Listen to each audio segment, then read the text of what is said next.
नमस्कार मित्रों, आप सभी का स्वागत है आज की इस लाइव क्लास में। और जितने भी साथी ऑनलाइन जुड़ पा रहे हैं उन सब का स्वागत करता हूं।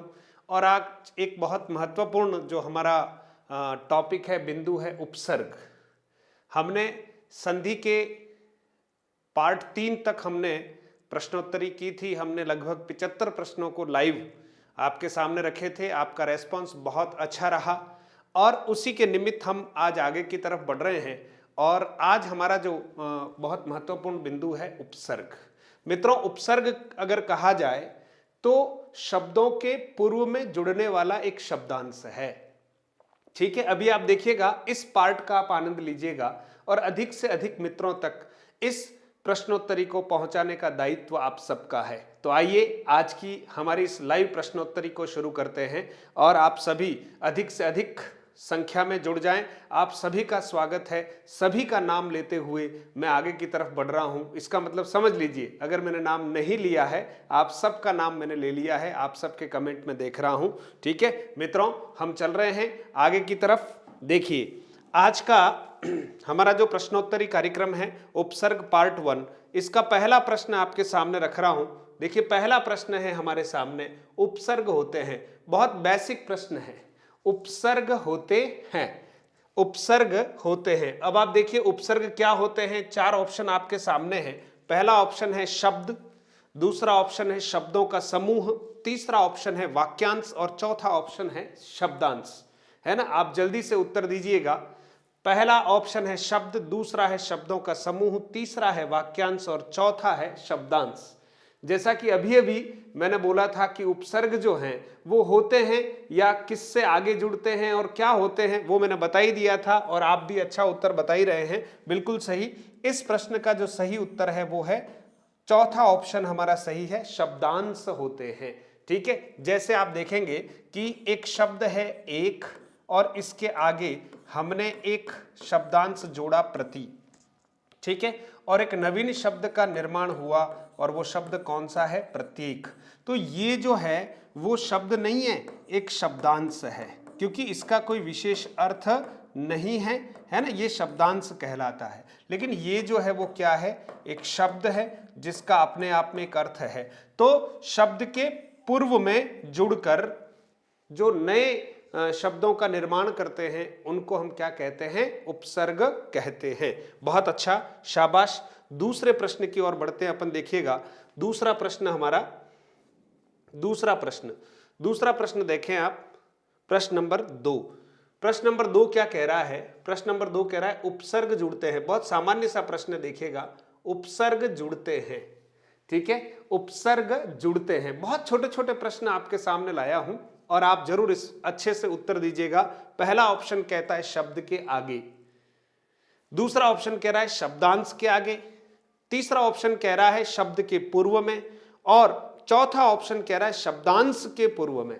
मित्रों, बहुत छोटा सा प्रश्न है और उपसर्ग की समझ को विकसित करने वाला प्रश्न है। बहुत अच्छा, आप उत्तर दीजिएगा। बहुत बढ़िया।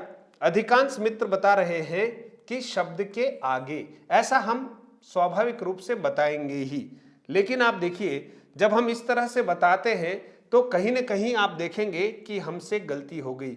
इस ऑप्शन पर बहुत सारे मित्र जा रहे हैं, ये ऑप्शन ठीक नहीं है। अगर आप देखें तकनीकी रूप से अगर हम बात करें तो ये ऑप्शन सही नहीं है। अब आप देखिए, मैं कहता हूं आज हम, ठीक है, और अगर मान लीजिए यहां डैश डैश डैश डैश छोड़ा तो प्रायः हम क्या कहेंगे कि आगे बताइए, आगे बोलिए, आगे लिखिए। अब इस आगे का मतलब यहां तो क्या हुआ, जिसको हम पीछे कह रहे हैं, समझना। और उपसर्ग के संदर्भ में हम अगर कहते हैं कि शब्द के आगे जुड़ते हैं तो मान लीजिए ये शब्द है, ठीक है, ये जय, एक शब्द लिख लिया। ठीक है मित्रों, अब इस जय के आगे अगर कहते हैं तो अगर आप देखिए अभी जो हमने एक वाक्य जो लिखा है उसमें तो आगे इधर हुआ, ये आगे, इसको भी हम आगे बोलते हैं। ठीक है, और अभी हम चाहते हैं कि उपसर्ग के संदर्भ में आगे हम किधर समझें, इधर समझें। तो ये आगे शब्द जो है वो तकनीकी रूप से ठीक नहीं है। बहुत छोटी सी बात आपके सामने रखी है, इसलिए इस प्रश्न का जो सही उत्तर है वो कौन सा है, शब्द के पूर्व में। है ना। पूर्व का मतलब हमेशा, पहले या पूर्व में, हमेशा इधर ही होता है, ध्यान रखिएगा। लेकिन आगे शब्द को लेकर दो तरह की बातें हो जाती है, जैसे मैं बता रहा हूं और आप बोलेंगे कि हाँ सर अभी आप बोल रहे थे, आगे क्या बोलना चाह रहे हैं बताइए। तो आगे का अर्थ तो एक प्रकार से यहां हम समझें तो पीछे की तरफ भी हो सकता है, इसलिए इस प्रश्न का सही उत्तर है शब्द के पूर्व में। ठीक है, आपको प्रश्न अच्छे लग रहे होंगे क्योंकि छोटे छोटे हैं, कॉन्सेप्ट बिल्डिंग वाले प्रश्न हैं, उपसर्ग की समझ को विकसित करने वाले प्रश्न हैं। बहुत अच्छा, अगले प्रश्न की तरफ बढ़ते हैं मित्रों। देखिएगा, तीसरा प्रश्न है हमारे सामने। तीसरा प्रश्न कह रहा है किसी शब्द के पूर्व में उपसर्ग जुड़ने पर निर्मित शब्द होते हैं। यह भी आप देखिए बहुत बेसिक प्रश्न है, मूल प्रश्न है ना। और यह कह रहा है कि किसी शब्द के पूर्व में उपसर्ग जुड़ने पर, अब मैंने यहां आगे नहीं लिखा, क्या लिखा है, पूर्व में जुड़ने पर निर्मित शब्द होते हैं। अब आप देखिए, उत्तर दीजिएगा। संधि, समास, तीसरे ऑप्शन में 1 व 3 और चौथा ऑप्शन है कोई नहीं। कहने का तात्पर्य यह है कि उपसर्ग जब किसी शब्द के पूर्व में जुड़ते हैं तो जो शब्द बनते हैं वो किस प्रकार के शब्द बनते हैं। क्या केवल संधि शब्द बनते हैं, या केवल समास बनते हैं, या दोनों ही बनते हैं, या कोई नहीं। तो आप देखिए इस प्रश्न का जो सही उत्तर है वो कौन सा है, तीसरा जो है इसका सही उत्तर है। जिन मित्रों ने प्रश्न नंबर 3 का तीसरा ऑप्शन लिखा है वो बिल्कुल सही लिखा है, ये समझ को विकसित करने वाला प्रश्न है। चलिए मित्रों आगे की तरफ बढ़ते हैं। अगला प्रश्न हम देख रहे हैं। अगला प्रश्न कह रहा है उपसर्ग के संबंध में सत्य कथन है। उपसर्ग के संबंध में सत्य कथन है। अब आप देखिए, आपको सत्य कथन ढूंढना है, उत्तर तो आपको देना ही है। आप तैयार हो जाइए, पहले ऑप्शन पढ़ लीजिए। ऑप्शन कह रहे हैं उपसर्ग शब्द होते हैं, चलिए। फिर दूसरा कहा जा रहा उपसर्ग स्वतंत्र होते हैं, तीसरा उपसर्ग किसी शब्दांश के पूर्व में जुड़ते हैं, और चौथा कहा जा रहा है उपसर्ग किसी शब्द के पूर्व में जुड़ते हैं। अब हम वापस से ध्यान देंगे कि हमें यह देखना है कि पूछा क्या जा रहा है। पूछा जा रहा है उपसर्ग के संबंध में सत्य कथन पूछा जा रहा है। ध्यान रखना मित्रों, जब मैं उपसर्ग पढ़ाऊंगा तो ये सारी तथ्यात्मक बातें आपके सामने रखूंगा। अभी केवल आपके पूर्व ज्ञान का टेस्ट हो रहा है।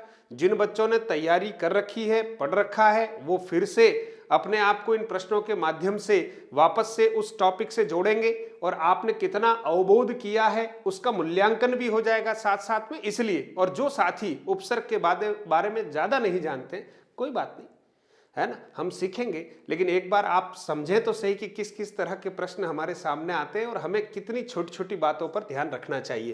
तो उपसर्ग शब्द होते, ये बात तो सत्य नहीं है, ये तो असत्य है, ये तो असत्य बात हो गई। ठीक है, उपसर्ग स्वतंत्र होते हैं, ये भी असत्य है, क्योंकि उपसर्गों का अपना कोई विशेष अर्थ नहीं होता, वो स्वतंत्र नहीं होते हैं, वो तो परतंत्र होते हैं। फिर देखें उपसर्ग किसी शब्दांश के पूर्व में जुड़ते हैं, ये भी असत्य है ना, ये भी असत्य है। तो फिर आप देखिए इस प्रश्न का जो सही उत्तर है वो कौन सा हुआ, ऑप्शन नंबर 4, ये सत्य है। और ये कह रहा है कि उपसर्ग किसी शब्द के पूर्व में जुड़ते हैं। बिल्कुल सत्य कथन है कि उपसर्ग किसी शब्द के पूर्व में जुड़कर उस शब्द के अर्थ में परिवर्तन ला देते हैं या कोई चमत्कार उत्पन्न कर देते हैं। चलिए अगले प्रश्न की ओर बढ़ते हैं। बहुत अच्छी संख्या में मित्र जुड़े हुए हैं, और मुझे जितने साथी जुड़े हुए हैं उनको देखकर प्रसन्नता है, क्योंकि मैं ये नहीं चाह रहा कि बहुत सारे लोग जुड़ जाएं और मेरी वाहवाही हो जाए। मैं तो ये चाहता हूं कि जितने लोग जुड़े हुए हैं मन से जुड़े रहें, क्योंकि इस चैनल का उद्देश्य यही है कि दूर दराज में जितने भी मित्र बैठे हुए हैं और जिनको मेरी वाणी से समझ में आती है ये हिंदी, बस वो सब लोग अगर जुड़े रहेंगे तो इस चैनल की सार्थकता है। देखिए मित्रों, 5वां प्रश्न हमारे सामने है, मूलतः उपसर्ग के कितने स्रोत या भेद माने जाते हैं। मूलतः, ध्यान दीजिएगा, मूलतः उपसर्ग के कितने स्रोत या भेद माने जाते हैं। अब इस प्रश्न को लेकर थोड़ा सा मत मतांतर हो सकता है, फिर भी आप लोग अपनी ओर से उत्तर दीजिएगा। कुछ साथी उत्तर दे रहे हैं कि 4 होते हैं, कुछ साथी उत्तर दे रहे हैं 3 होते हैं। तो हम जब इस तरह का प्रश्न आए तो प्रायोरिटी वाइज हम 3 कहें, है ना। और वो 3 भेद कौन कौन से हैं। पहला भेद जो है वो क्या है, पहला भेद देख लीजिएगा। उपसर्गों का जो पहला भेद है वो होता है तत्सम उपसर्ग। तत्सम उपसर्ग, ठीक है। दूसरे भेद की अगर अपन बात करते हैं तो दूसरा भेद होता है तद्भव उपसर्ग, तद्भव उपसर्ग, और जिसमें हिंदी के अपने उपसर्ग भी आ गए। और तीसरा अगर आप देखेंगे भेद की बात करते हैं तो तीसरा जो भेद होता है वो होता है विदेशी उपसर्ग। कौन सा भेद होता है? विदेशी उपसर्ग। तो मित्रों यहां मूलतः अगर पूछा जाए कि कितने भेद या स्रोत होते हैं तो हम बताएंगे कि मूलतः 3 भेद या स्रोत होते हैं। कुछ पुस्तकों में 4 भी स्रोत बता रखे हैं। वो जो चौथा है वो इसी में समाहित हो जाता है, तत्सम उपसर्ग में। संस्कृत भाषा से आए हुए उपसर्ग भी इसमें आ जाते हैं और कुछ अव्यय जो उपसर्गों की तरह प्रयुक्त होते हैं उनको भी हम पहले वाले भेद में समाहित कर सकते हैं। इसलिए मूलतः 3 भेद होते हैं। चलिए मित्रों अगले प्रश्न की तरफ बढ़ते हैं। अगला प्रश्न हमारा जो है वो है हिंदी भाषा में तत्सम उपसर्गों की संख्या होती है। देखिए बहुत महत्वपूर्ण प्रश्न है। वैसे उपसर्गों की संख्या कोई इतनी निर्धारित तो नहीं है, लेकिन फिर भी संस्कृत भाषा से आए हुए जो उपसर्ग है जिनको हम तत्सम उपसर्ग कहते हैं उनकी संख्या निर्धारित है। उत्तर दीजिएगा। आप में से अधिकांश मित्र सही उत्तर दे रहे हैं। बिल्कुल 22 उपसर्ग होते हैं, है ना। हम एक एक उपसर्ग को अच्छे से उदाहरणों सहित पढ़ने वाले हैं। अभी केवल प्रश्न की बात कर रहे हैं। चलिए छठा प्रश्न हमारे सामने देखिएगा। छठा प्रश्न क्या कह रहा है? किस विकल्प में उपसर्ग से रहित शब्द है? अब आप देखिए ये प्रश्न बहुत महत्वपूर्ण है। किस विकल्प में उपसर्ग से रहित शब्द? अब आप देखना है इसमें, ठीक है। अब आप देखिए पहला ऑप्शन है इसमें उपसर्ग है, इसमें उपसर्ग है, लेकिन इसमें उपसर्ग नहीं है। बस हम तो यहीं पर हमारा काम हो गया कि इस विकल्प में उपसर्ग नहीं। अकाल में उपसर्ग है, अथल में भी हो सकता है, अनपढ़ में है, कुघड़ी, कुपुत्र, कुसंग, दुश्चिंता, दुष्कर्म, दुस्साहस, सब में उपसर्ग है। लेकिन किस विकल्प में उपसर्ग नहीं है? भाई यहां 2 में तो उपसर्ग है परा, लेकिन विनायक में वी उपसर्ग नहीं होता है। इसका संधि विच्छेद करें तो विनय धन अक करना होता है, इसलिए इसमें वी उपसर्ग नहीं है। तो ये पहला वाला जो ऑप्शन है वो बिल्कुल सही ऑप्शन है। ठीक है मित्रों, चलिए अगले प्रश्न की तरफ बढ़ते हैं। अगला प्रश्न है हमारा 8वां प्रश्न है। देखिए 8वां प्रश्न हमारे सामने आ रहा है। 8वां प्रश्न क्या है? निम्नलिखित में से किस शब्द में परा उपसर्ग नहीं है? बहुत महत्वपूर्ण प्रश्न है। निम्नलिखित में से किस शब्द में परा उपसर्ग नहीं है? अब आप देखिए उत्तर दीजिएगा आप भी, है ना, क्योंकि सब एक जैसे दिख रहे हैं, लेकिन आप अपनी बुद्धि और क्षमता के अनुसार जरूर इस प्रश्न का उत्तर देंगे, ऐसा मुझे विश्वास है। चलिए देखते हैं आपने जो उत्तर दिया है। ठीक है, कुछ मित्र कह रहे हैं पराश्रित, ठीक है, और कुछ का और ऑप्शन आ रहा है ना। बिल्कुल पराश्रित जो है अगर आप देखेंगे तो परधन आश्रित होता है, जो दूसरों पर आश्रित है उसको हम कहते हैं पराश्रित। तो इसमें परा उपसर्ग नहीं है। कौन सा उपसर्ग है? पर उपसर्ग है। बाकी सब में परा उपसर्ग है, ठीक है। पराधनजित, पराजित हो गया, इसलिए इसका सही जो ऑप्शन है वो ऑप्शन नंबर क्या है? 2 है। चलिए अगले प्रश्न की ओर बढ़ते हैं। अगला प्रश्न हमारा कौन सा है? अगला प्रश्न 9वां प्रश्न है। और 9वां प्रश्न क्या कह रहा है? निम्नलिखित में से किस शब्द में नी उपसर्ग है? निम्नलिखित में से किस शब्द में नी उपसर्ग है? देखिएगा आप, है ना। चलिए बताइए जल्दी से। नी उपसर्ग वाला जो विकल्प है उसका आपको चयन करना है।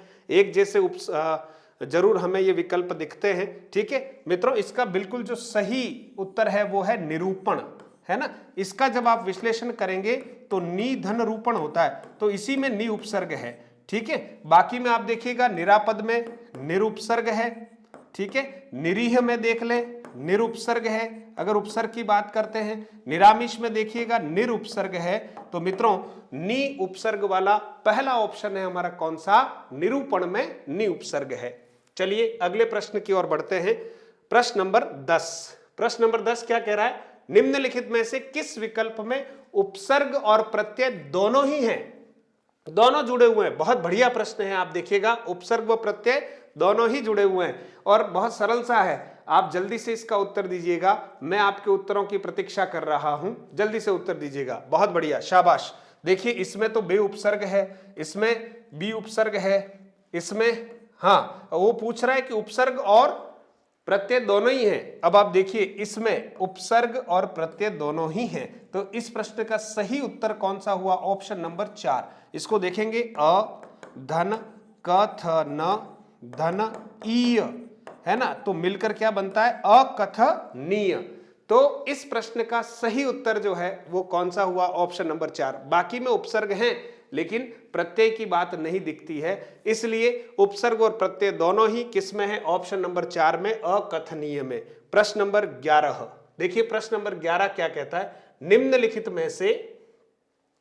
निम्नलिखित में से उपसर्ग रहित शब्द है। अब आप देखिए, ऐसा शब्द इसमें से ढूंढना है जिसमें उपसर्ग नहीं है। देखिए उत्तर दीजिएगा, बिल्कुल सरल सा है, दीजिएगा। देखिए पहला ऑप्शन देखेंगे तो सु उपसर्ग है, दूसरा देखेंगे तो अभि उपसर्ग है, ऑप्शन देखेंगे तो तीसरा ऑप्शन देखेंगे तो आ उपसर्ग है, लेकिन चौथा जो ऑप्शन है वो बिल्कुल सही है। इसमें तो क्रम धन आगत है ना, क्रम अपने आप में एक शब्द उपसर्ग नहीं है। तो इस प्रश्न का सही उत्तर कौन सा हुआ? विकल्प नंबर 4। बहुत बढ़िया। अगला देखिएगा, अगला है अनुर्वर शब्द का उपसर्ग के दृष्टिकोण से सही विश्लेषण है। बहुत महत्वपूर्ण और सूक्ष्म प्रश्न है ना, और ऐसे अक्सर परीक्षाओं में प्रश्न ये सारे आए हुए, ये मान लीजिए, जिनका संकलन कर रहा हूं मैं और आपके सामने प्रस्तुतिकरण भी। अनुर्वर शब्द है तो आप उत्तर दीजिएगा जल्दी से, आपके उत्तरों की प्रतीक्षा कर रहा हूं, है ना। बहुत बढ़िया, ठीक है। मित्र उत्तर दे रहे हैं अनधन उर्वर, बहुत कम संख्या में अनधन उर्वर बता रहे हैं। वास्तव में इस प्रश्न का सही उत्तर है अनधन उर्वर, जबकि अधिकांश मित्र इधर पहुंच जाते हैं, तो ये ठीक नहीं है। इसका सही उत्तर है अनहलंत धन उर्वर, है ना, यानी अनहलंत वाला जो है उपसर्ग है वो अनुर्वर शब्द में स्थित है। चलिए अगला प्रश्न देख रहे हैं, प्रश्न नंबर 13। प्रश्न नंबर 13 देखिएगा, अनभिज्ञ, बहुत महत्वपूर्ण शब्द आया है। अनभिज्ञ शब्द में प्रयुक्त उपसर्ग है, केवल आपको उपसर्ग बताना है कि अनभिज्ञ शब्द में कौन सा उपसर्ग है। तो आप देखेंगे अनभिज्ञ शब्द में उपसर्ग ढूंढिएगा। अनभिज्ञ में बहुत सारे मित्र बता रहे अनुपसर्ग, अच्छा ठीक है। बहुत सारे मित्र बता रहे हैं अउपसर्ग, ठीक है, ठीक है। और बहुत सारे मित्र बता रहे अनहलंत उपसर्ग है। बिल्कुल सही उत्तर जो देखेंगे वो यही है, अनहलंत धन अभिज्ञ होता है, अनहलंत धन अभिज्ञ होता है। ठीक है मित्रों, अभिज्ञ का मतलब अच्छे से जानने वाला और अनभिज्ञ का मतलब जिसको कोई जानकारी नहीं है। ठीक है मित्रों, चलिए अगला प्रश्न हमारे सामने आता है। आप बहुत अच्छे से इन प्रश्नों का आनंद ले रहे हैं और जुड़े हुए हैं। बस आप देखिए कुछ प्रश्न और हैं जिनको हम देखने वाले, और बहुत महत्वपूर्ण प्रश्न है। अनु उपसर्ग से बना हुआ शब्द नहीं है, अनु उपसर्ग से बना हुआ शब्द नहीं है। अब देखिए सब में अगर देखें तो अनु ही दिख रहा है ना, और आप उत्तर दीजिएगा जल्दी से। लेकिन सही उत्तर अगर आप देखेंगे तो कौन सा हुआ? Option number 1। इनको अलग अलग करके देखना पड़ेगा, है ना। अन हलंत धन उपयोगी, समझ रहे हैं आप, और जब इसको मिलाएंगे तो अनुपयोगी, यानी ऊ जो है न हलंत में चला जाएगा तो अनुपयोगी ही दिखेगा। इन सब में तो अनु उपसर्ग है प्रॉपर, लेकिन अनुपयोगी में दिखता अनु है, लेकिन इसमें उपसर्ग अनु नहीं है। इसलिए जिन्होंने उत्तर सही दिया है धन्यवाद। चलिए आगे की तरफ बढ़ते हैं। प्रश्न नंबर 15। ठीक है, केवल 10 प्रश्न और आपके सामने आने वाले हैं और वो सब महत्वपूर्ण है। देखिए प्रश्न नंबर 15 आपके सामने आ रहा है और वो कह रहा है कि अन उपसर्ग से बनने वाला शब्द है। अब अलग पूछा गया है अनहलंत, ध्यान देना, दो तरह के उपसर्ग हम पढ़ेंगे, अनहलंत और अन बिना हलंत वाला। ठीक है, तो यहां अनहलंत वाले उपसर्ग से बनने वाला शब्द है। तो आप देखेंगे इसमें अन न पूरा है, इसमें भी न पूरा है, लेकिन अनादि तत्सम शब्द है। और इसका अगर हम अलग से उपसर्ग के दृष्टिकोण से अलग अलग करते हैं कि मूल शब्द क्या है, तो अनहलंत धन आदि और मिलकर बनता है अनादि। इसलिए इस प्रश्न का सही उत्तर यही है। प्रश्न नंबर देखिए आप, प्रश्न नंबर 16, अनु उपसर्ग से बनने वाला शब्द है। फिर देखिए अनु उपसर्ग से बनने वाले शब्द की आपको पहचान करनी है। तो आप देखिए अनु उपसर्ग से बनने वाला शब्द कौन सा है। यूं देखें तो सब में अनु है ना, दिख रहा है, लेकिन अनु उपसर्ग नहीं है। ध्यान से इस प्रश्न का उत्तर दीजिए। बहुत सही उत्तर दिया है कुछ मित्रों ने, है ना, और कह रहे हैं कि एक जो है ऑप्शन नंबर वो अनु उपसर्ग से बनने वाला शब्द है। बिल्कुल सही कहा। दीर्घ संधि का उदाहरण है अनुधन, क्या होता है? उदित, और अनुधन उदित मिलकर क्या बनेगा? अनुदित, है ना। बाकी सब में अनु दिख रहा है लेकिन अनु नहीं है। इन सब में जो उपसर्ग है वो कौन सा है? अनहलंत वाला है। ठीक है, और अनहलंत में उचित जुड़ेगा तो अनुचित बनता है, अनहलंत में उदार जुड़ेगा तो अनुदार बनता है। ठीक है मित्रों, चलिए प्रश्न नंबर 17 आपके सामने आ रहा है। निम्नलिखित में से किस शब्द में उपसर्ग नहीं है? आज थोड़ी स्पीड थोड़ी सी बढ़ाई है मैंने, क्योंकि कम समय में हम कोशिश करेंगे कि अधिक समय का उपयोग करते हुए और आगे की तरफ हम बढ़ेंगे। निम्नलिखित में से किस शब्द में उपसर्ग नहीं है? अब आपको ढूंढना है कि किस शब्द में उपसर्ग नहीं है। देखिए, लालच, बेशक, लाचार, बनाम। तो आप देखेंगे उत्तर तो आपको देना ही है। दीजिए, उत्तर दीजिए। मैं भी आपको बता रहा हूं, बेशक, लाचार, बनाम, ये सब तो उपसर्ग हैं, लेकिन लालच में ला उपसर्ग नहीं है। इसलिए इस प्रश्न का सही उत्तर ऑप्शन नंबर 1 हुआ, लालच शब्द में उपसर्ग नहीं है। ठीक है मित्रों, चलिए प्रश्न नंबर 18 की तरफ बढ़ते हैं। प्रश्न नंबर 18, निम्नलिखित में से किस शब्द में अव उपसर्ग नहीं है? ठीक है, अव उपसर्ग नहीं है, ढूंढिए। पहला ऑप्शन है अवसर, दूसरा है अवश्य, तीसरा है अवधि और तीसरा है अवनति। अब बताइए किसमें जो है अव उपसर्ग नहीं है? बताएं। अवधन धी होता है, अवधन नति होता है, बिल्कुल ठीक है। ठीक है, और अवश्य शब्द है और अवसर शब्द है, तो इसमें अव उपसर्ग किसमें नहीं है? आप देखेंगे किसमें नहीं है। ऑप्शन नंबर 2 में अव उपसर्ग नहीं है। तो आप देखिए यहां आप जो है टिक करेंगे, है ना, अवश्य शब्द में अव उपसर्ग नहीं है। ठीक है, अधनवश्य कर सकते हैं, लेकिन अवधनश्य नहीं है। ठीक है, इसलिए इसमें अव उपसर्ग नहीं है। प्रश्न नंबर 19 की बात करते हैं। देखिए मित्रों, प्रश्न नंबर 19 कहता है कि निम्नलिखित में से किस शब्द में एक से अधिक उपसर्गों का प्रयोग हुआ है? एक से अधिक, ये भी प्रश्न आने का तरीका है कि एक से अधिक उपसर्गों के योग से बनने वाले शब्द। जब मैं आपको पढ़ाऊंगा तो ऐसे बहुत सारे शब्द आपको बताऊंगा कि एक से अधिक उपसर्गों से बनने वाले शब्द कौन कौन से हैं। फिलहाल आप जो उत्तर दे रहे हैं वो बिल्कुल ठीक है, सुअवसर। यहां 2 उपसर्ग हैं, एक तो सु उपसर्ग है और एक अव उपसर्ग है, और यहां मूल शब्द के रूप में हम देखेंगे सर, तो 2 उपसर्ग हो गए, 1 और 2।